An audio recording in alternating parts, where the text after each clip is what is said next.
मैं दिल्ली के लोगों को ये आश्वस्त करना चाहता हूँ कि हमारी अब लगभग 10 साल हो गए सरकार चलाते हुए।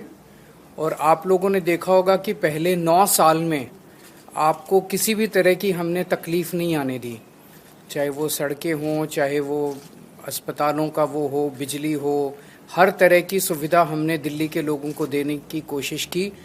इनफैक्ट पूरे देश के अंदर जो सुविधाएं आज दिल्ली के लोगों को पिछले 10 साल से मिल रही हैं, वो उस किस्म की सुविधाएं पूरे देश में कहीं नहीं मिल रही हैं।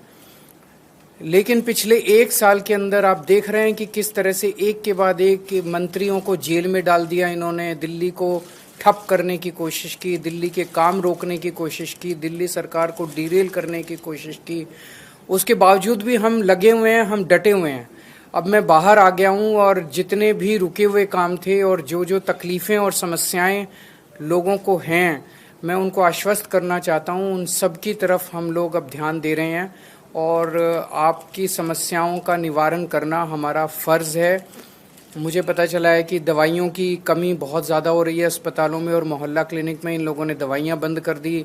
इन लोगों ने अस्पतालों में और मोहल्ला क्लिनिक में जो फ्री टेस्ट होते थे वो बंद कर दिए। इन लोगों ने जो फरिश्ते स्कीम होती थी, जब किसी का एक्सीडेंट हो जाए दिल्ली के अंदर उसको फ्री इलाज होता था, वो बंद कर दिया। इन्होंने सड़कों का रिपेयर बंद कर दिया।